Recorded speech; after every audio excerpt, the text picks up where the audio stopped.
Garagiola. In the last 10 days, I've been traveling all over America with an extraordinary human being, President Gerald Ford. And I've done it because I believe in this man. You know, I've never done much more before than just vote. But this year, the stakes were just too high to just sit on the sidelines.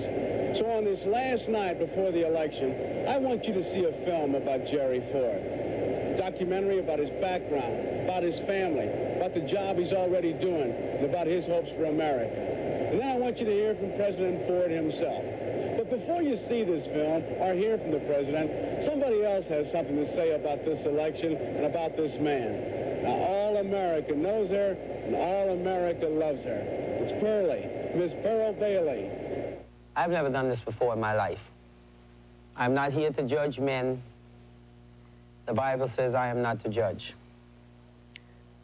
But I do hope that you think before you vote. Use all the goodness within you.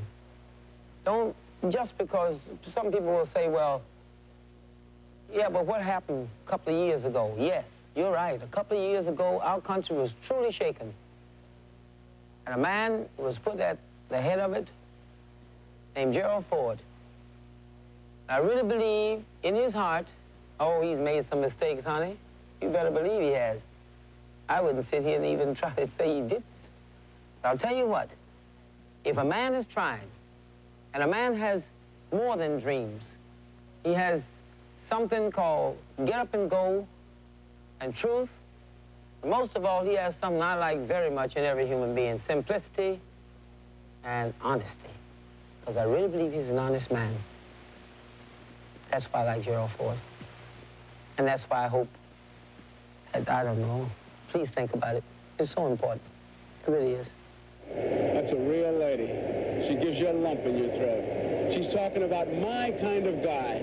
And I think he's your kind of guy, too. And now I want you to take a look at a special documentary film about President Ford. And then when it's over, President Ford himself will talk to you right here from Air Force One. I am honored by your nomination, and I accept it.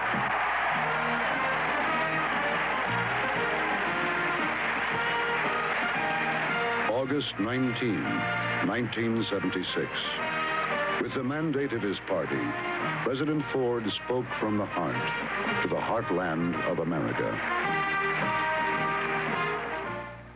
You are the people who pay the taxes and obey the laws. You are the people who make our system work. You are the people who make America what it is. It is from your ranks that I come, and on your side I stand. Something wonderful happened to this country of ours the past 2 years. We all came to realize it on the 4th of July. Together, out of years of turmoil and tragedy, Americans recaptured the spirit of 1776. The pioneer spirit of the revolutionary founders and immigrant ancestors that found new expression on the 4th of July was the spirit that moved Gerald Ford all of his life. It was alive and flourishing in Omaha, Nebraska in 1913. It was the spirit of men who could reach as high as they were tall. Gerald Ford was born there, born to reach for the highest in personal achievement. He moved to Grand Rapids, who grew up with a family that was loving, and who taught him that there was also the obligation to serve. It showed in achieving the National Honor Society and in a badge of Eagle Scout. It showed again as captain of the high school football team. He knew practically every position on the team. The more he learned, the more he helped. And Jerry was 100% in whatever he attempted to do, because he wouldn't go into anything and do it just half. And when the going was the toughest was when he was the best. It got tougher at Michigan, where he lettered 3 years, and where his teammates voted him most valuable player in 1934. He was a good ball player. He played on 2 undefeated ball clubs and lettered 3 years that he earned his letters. He earned. And Willis Ward earned his letter, too. In those years, some major teams would not play against black athletes. Now, when we played Georgia Tech, I was benched.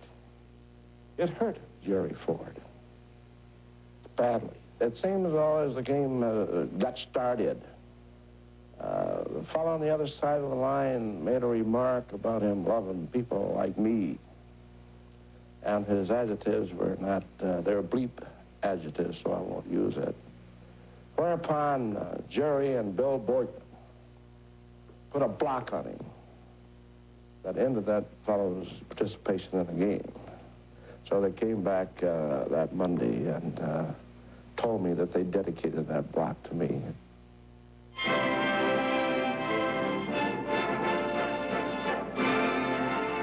Every time I come back to Yale, I find myself almost overwhelmed by nostalgia. It's been so long and so much has happened since I first got off the train at the New Haven station in 1935. Gerald Ford went on to Yale to become an assistant football coach. He decided on a career in law as well. That made it very difficult for him because I know very few students in the law school at that time that were doing outside activities simultaneously. It was a very rigorous schedule, a very rigorous kind of place to be, and the competition was acute. And you couldn't do outside things and still get through the law school and with high standing. And yet he did this, and he was one of the few that did. Besides Governor Scranton, this extraordinary class at Yale Law School was to produce Supreme Court Justices Stewart and White. Of the 120, 99 were Phi Beta Kappa. Gerald Ford graduated in the top third. Gerald Ford serves in combat through the decisive Pacific campaigns. One duty, manning the aft station guns. Lieutenant Ford had the qualities to prepare and the qualities to act, and this requires leadership of a very high order. The steady day-to-day work, the maintenance, the routine, that's what you have to have so that when the crisis comes, you can meet it. On this particular occasion, we were attacked by Japanese torpedo bombers. 2 of them penetrated the destroyer screen and launched torpedoes. The torpedoes missed, but Ford didn't miss. He fired, and they both went down. In 1948, Lieutenant Commander Ford leaves the campaigns of war for the campaigns of politics. Congressman Ford wins re-election 12 times. Politics and marriage began together for Jerry Ford. He married Betty during his first campaign. When you're a congressman and dedicated to your work, you work hard at the job. And every 2 years, you work hard to keep it by campaigning. When he was home... But Jerry Ford found time for family. He had grown up in a loving environment. Together, he and Betty created another.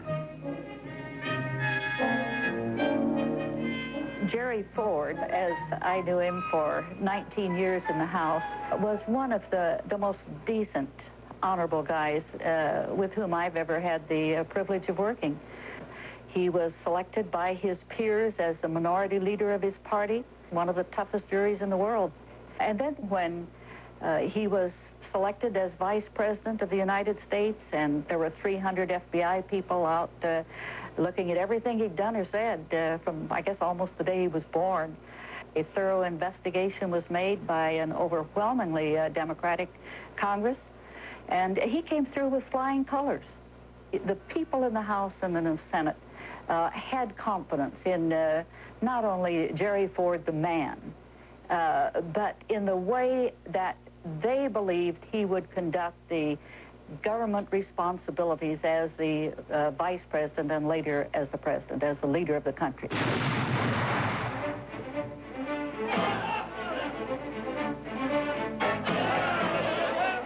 It was an hour in our history that troubled our minds and tore at our hearts. Anger and hatred had risen to dangerous levels, dividing friends and families. The polarization of our political order had aroused unworthy passions of reprisal and revenge. Our governmental system was closer to stalemate than at any time since Abraham Lincoln took that same oath of office.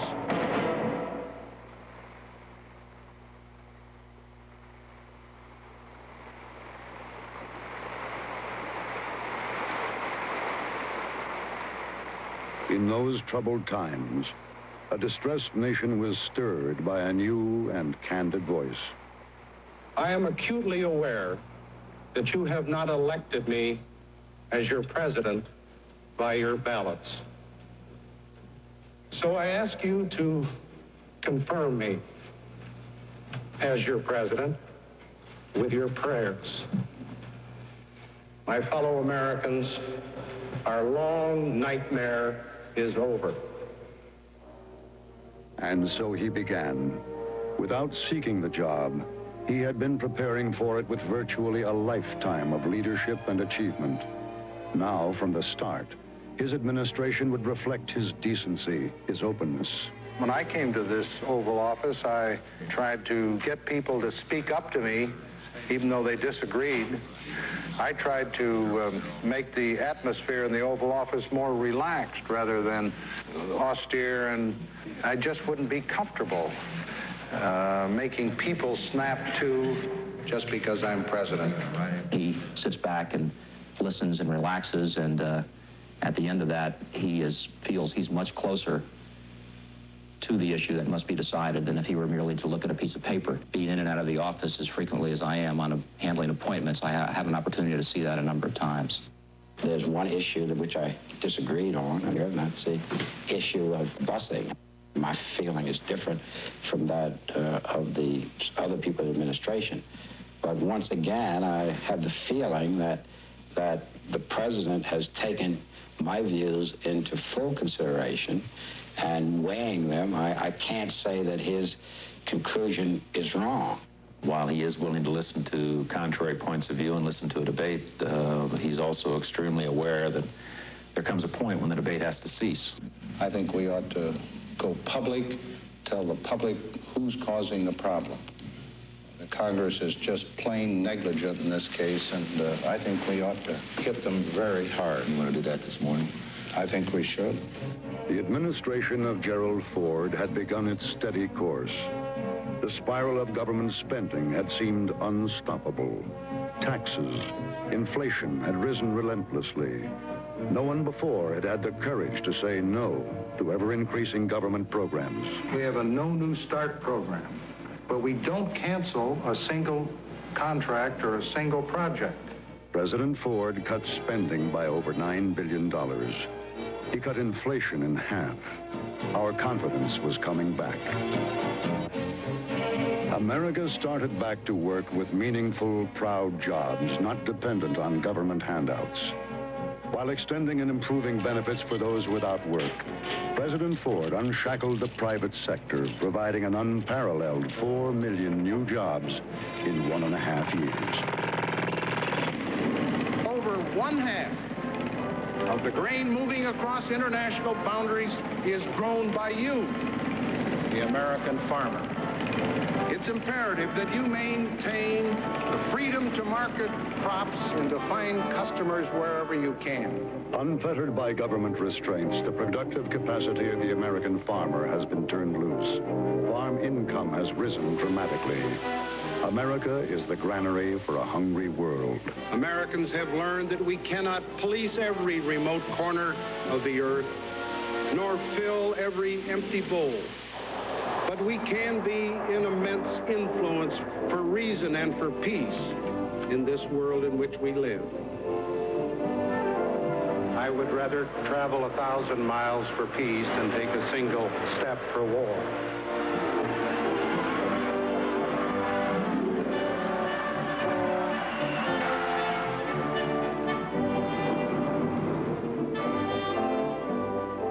In 2 years of office, President Ford travels over 200,000 miles in pursuit of world peace and economic progress. He visits 14 foreign nations, has 121 meetings with foreign leaders.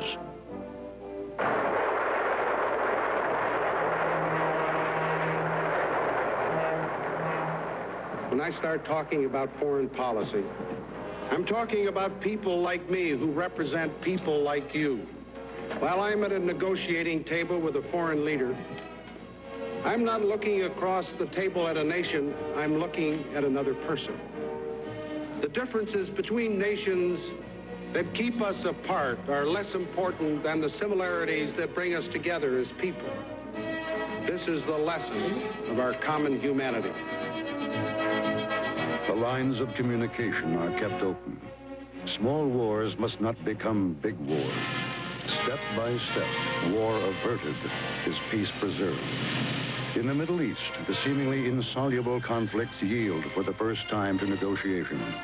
It is the United States effort which brings about what Israel and Egypt call a turning point. The agreement initialed this past week provides time that will be needed to work toward concluding a lasting peace agreement in the Middle East. America can be very proud of its role as peacemaker in these negotiations. A nation at peace must be a nation prepared. Under President Ford's leadership, Congress enlarges the military budget, reversing the 10-year downward trend. The qualitative superiority of American weapons is assured. Cords of steel can best bind the accords of peace.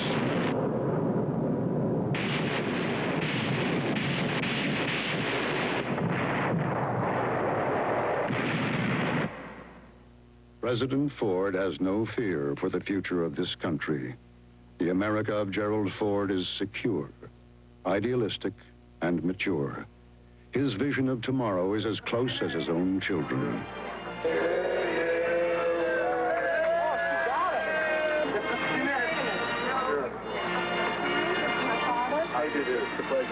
Gerald Ford sees the future as something his children will inherit. He sees their present very much like any other parent. If I've been dating a guy for a while, my parents won't say anything until it's all over with. You know, I'll sit there and I'll beg them, you know, what do you think? What do you think?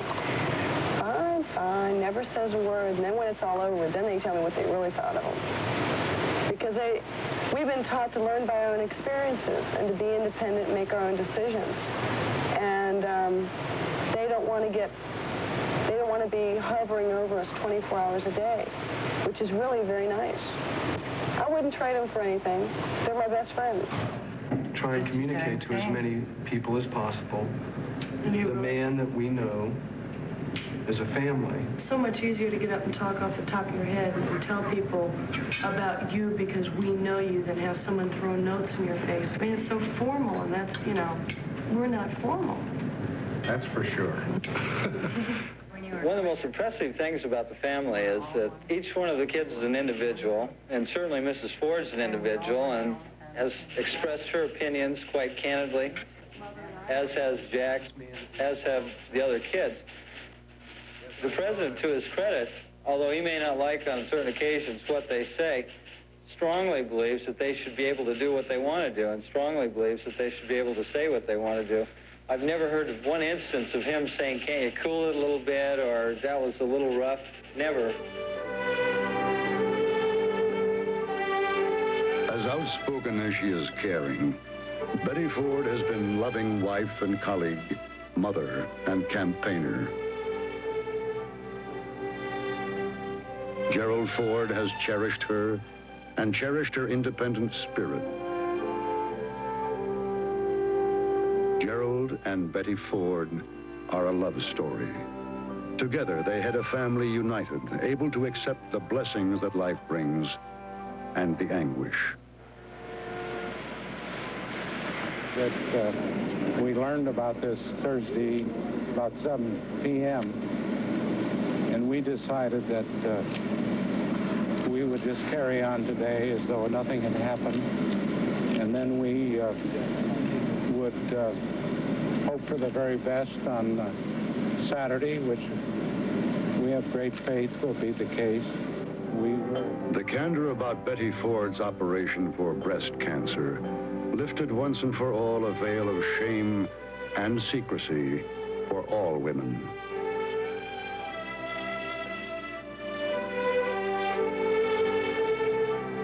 The nation rejoiced with the president and his family on her recovery. Greatest source of strength, one person who I love, respect, and am darn proud to have as part of the Ford. Thank you, Mr. President.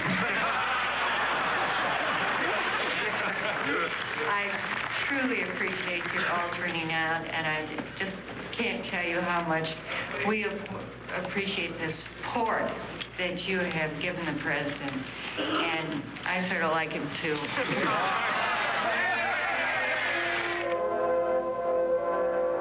Idealism, responsibility, and strength. These principles guide President Ford.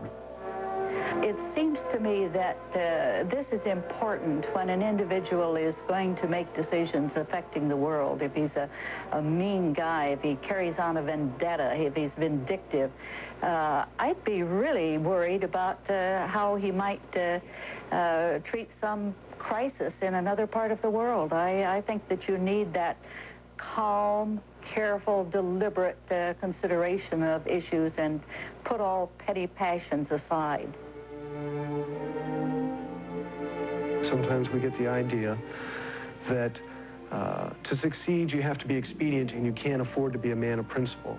And he is such a contradiction to that prevailing attitude and image that had been coming up the last few years. And I think it's good for people to see that you can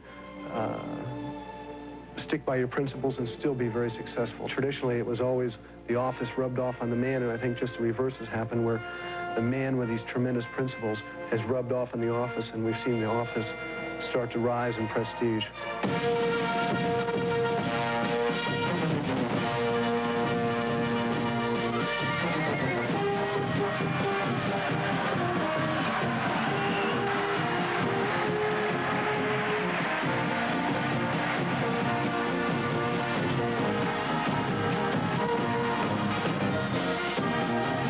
A new pride in the nation. America has found itself again. He promised no more than he could deliver. He delivered all that he promised.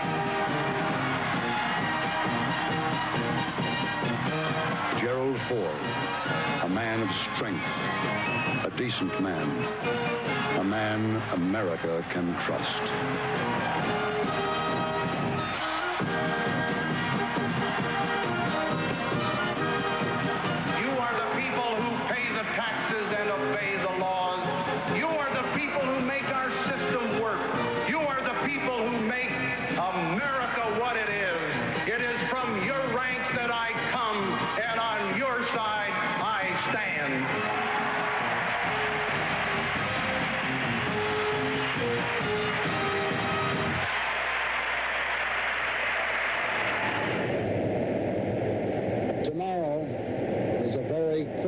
Election.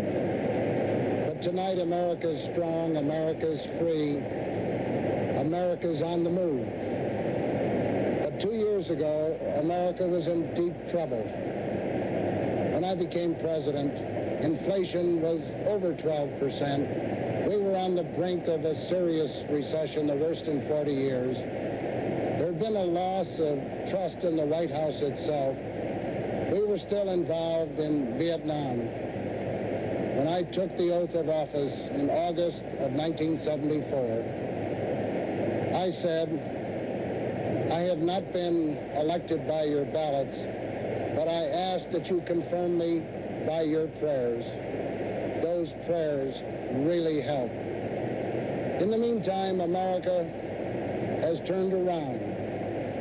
I put the ship of state on an even keel. I held a firm hand on the tiller for a steady course. And today, we're doing much, much better. The rate of inflation has been cut by more than 50%. The job picture is getting better. We've added 4 million more jobs in the last 18 months. 88 million people are working today. We've restored confidence and trust in the White House itself. And America is at peace. Not a single young American is fighting or dying on any foreign soil tonight. And I will keep it that way for the next 4 years. We have two major problems. One, to keep America strong, to meet the challenge of any adversary, to strengthen our alliances. And I pledge to you that the United States will remain number one. Our Army, Navy, Air Force, and Marines will be the best as they are today. Some people have wanted to cut the defense budgets. That would be a big gamble. I believe that the way to keep the peace is to keep strong. But in order to keep our domestic economy strong, we need additional tax reduction. Last January, I told the Congress they should cut your personal taxes. I think the best tax reform is tax reduction. I recommended that your personal exemption be increased from $750 to $1,000. Congress didn't do its job. But on January 3rd, when Congress comes back, I'll have a tax reduction proposal on their desk so that they can give the middle-income taxpayer who has been shortchanged the kind of a tax reduction that group in our society so badly need.